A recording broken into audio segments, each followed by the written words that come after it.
Binugbog ng kanyang kapitbahay ang isang tricycle driver sa Caloocan. Kasabwat pa umano ng suspect ang kanyang asawa at anak. Balita hatid ni Bea Pinla.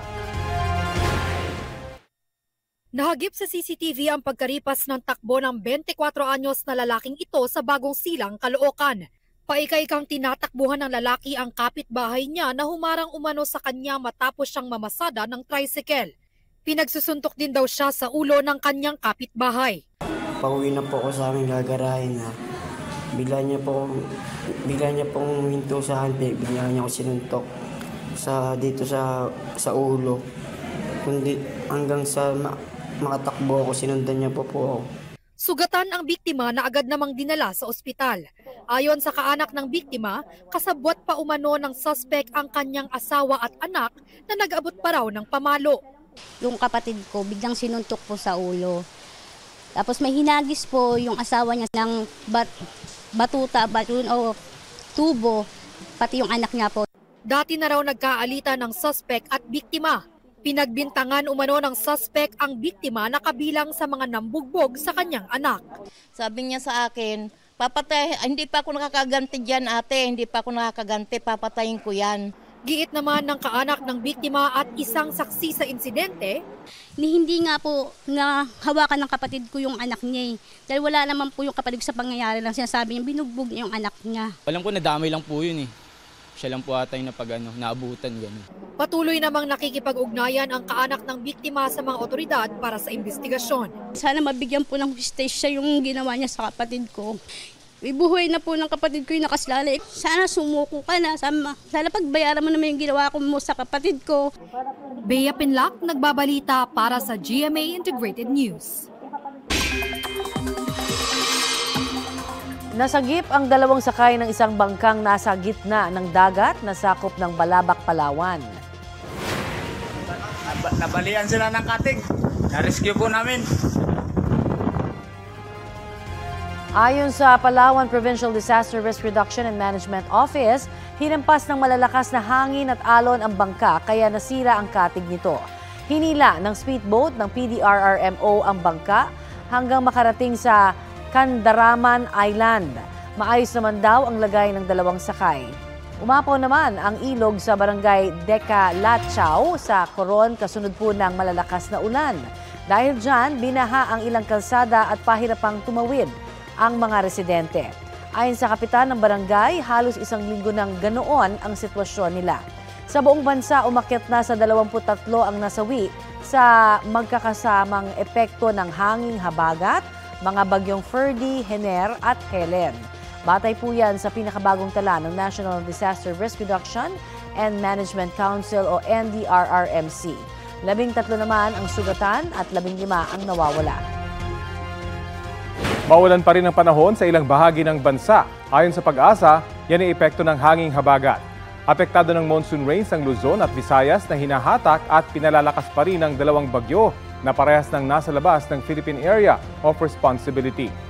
Ang dating bagyong Hener, posible pa umanong lumakas habang tinutumbok ang Vietnam na unang hinugupitin ng Typhoon Yagi o dating bagyong Enteng sa Pilipinas. Ang bagyong Helen naman o may international name na Pulasan, naglandfall na sa Okinawa, Japan at susunod namang tatama sa China. Base sa rainfall forecast ng Metro Weather, uulanin sa mga susunod na oras ang halos buong Luzon kasama na ang Metro Manila.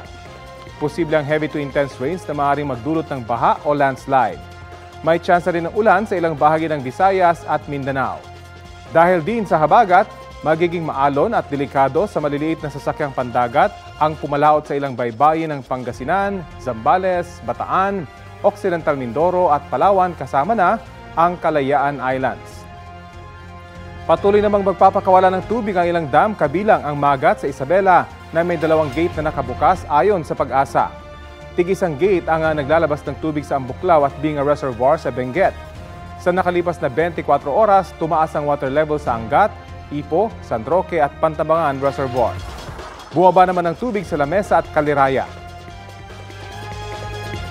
Matapos makwestiyon kung paano siya nakapirma sa ipinasang affidavit nitong Agosto, sinuri ng National Bureau of Investigation ang mga pirma ni dismissed Mayor Alice Guo sa Senate attendance at iba pang dokumento. Balitang hatid ni Dano Tingkungko. Sa pagdinig ng Senado, naungkat kung si Alice Guo nga ba ang nakapirma sa counter affidavit na pinanotaryo sa Bulacan noong August 14. Kinu-question ngayon ng kontra sa Salaysay dahil wala dapat sa Pilipinas si Guo nung petsang yan, kaya imposible umanong nakaharap siya sa notaryo para rito. Pero sabi ni Guo na pirmahan na niya ang counter affidavit noong unang linggo ng Hulyo bago siya umalis ng bansa. Pero lumalabas sa pagsusuri ng NBI nung ikumpara ang pirma ni Guo sa counter affidavit at ang kanyang pirma sa Senate attendance noong September 9, gayon din sa kanyang SALN at executive orders nung nakaupo pa siya bilang mayor, hindi umano tugma ang mga pirma. Kaya ayon kay NBI Director Jaime Santiago, nagsisinungaling daw si Guo. Sabi naman ni Senadora Risa Ontiveros na chairperson ng komiteng nag-iimbestiga sa mga pogo, managot dapat hindi lang ang kliyente kundi pati ang abogado. At dapat na rin daw itong imbestigahan ng Integrated Bar of the Philippines. Sinisika pa namin makuha ang panig ng abogado ni Guo tungkol sa resulta ng pagsusuri ng NBI. Pero kaugnay sa pagpapanotaryo umano ng counter affidavit ni Guo, kahit hindi personal na pinanumpaan, minaliit na mga abogado ni Guo ang babala ng Justice Department na posibleng pati sila ay balikan. Kung papailan mo ng kaso, lalo na kung isang abogado na ginagawa yung trabaho niya, wala kang mga ebidensya, speculations lang. Mahirapan yun kasi meron din tayong pwede rin kami mag-file ng kaso sa ombudsman. Nadagdag na ang qualified human trafficking sa mga kasong kinakaharap ni Guo sa korte. Non-bailable ang kaso na inihain sa Pasig RTC ayon sa DOJ. Umaasa ang DOJ na maglalabas ng warrant of arrest ang korte lalo't nag-anunsyo na ang Senado ng posibleng huling pagdinig sa mga isyong may kinalaman sa Pogo. There is a possibility that she will already be released from the Senate's custody. The DOJ has no jurisdiction over the courts to determine yung timing po ng pag-release or pag-issue ng warrant of arrest. Of course, it would be in our favor na hindi siya makawala. Balak ng kampo ni Guo magpiyansa oras na maalis ang contempt order ng Senado. Siniguro naman ni David na pagdating sa korte magsasalita si Guo. Sa court kasi, hindi pwede sabihin ng prosecution na nagsisinungaling ka, hindi totoo yan. Hindi niya sasabihin na hindi ako naniniwala sa'yo, sinungaling ka. Hindi pwede yun.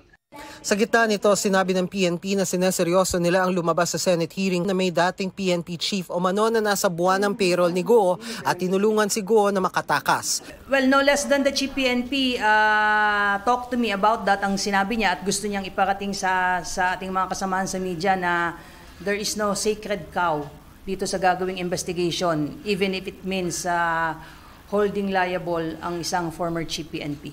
Kasunod ng pagkatakas ni Guo, may mga pangalan pang iniimbestigahan ng PNP pero wala raw dating PNP chief. We will see kung hanggang saan yung makukuha naming mga ebidensya o makakalkal naming mga impormasyon laban dito sa sinasabing former chief PNP na ito. Sabi naman ni dating PNP chief at ngayon Senador Bato de la Rosa, nababahala sa impormasyong ito ang iba pa mga dating hepe ng PNP. 24 na ex-PNP chief ang nabubuhay pa sa ngayon. So dapat, bago nila nilabas yun, kinonfirm muna, binalidate ng husto, at once validated, dapat alamin kung sino talaga yun at isabi yung pangalan. Hindi yung sabihin lang na parang na former chief PNP, parang nagkakaroon tuloy ng pagdududa yung tao na ano ba ito? Is this part of a grand political plan? Para tuloy kasama sa maritis lang yan. Dano Tingkungko, nagbabalita para sa GMA Integrated News. Hindi dumalo sa pagdidig ng cancellation ng kanyang birth certificate si dismissed Mayor Alice Guo. Kahapon, dininig ang kaso sa Tarlac Regional Trial Court Branch 111. Wala sa kampo ni Guo ang pumunta, pero nauna na naghain ng entry of appearance ang kanyang mga abogado. Ang Philippine Statistics Authority ang naghain ng petisyon sa korte sa pamamagitan ng Office of the Solicitor General dahil hindi umano alinsunod sa batas ang late registration ng birth certificate ni Guo. Pinagbigyan naman ng korte ang motion for extension ng kampo ni Guo para sagutin nila ang petisyon. Meron silang hanggang October 8 para sumagot. October 16 naman itinakda ang susunod na pagdinig.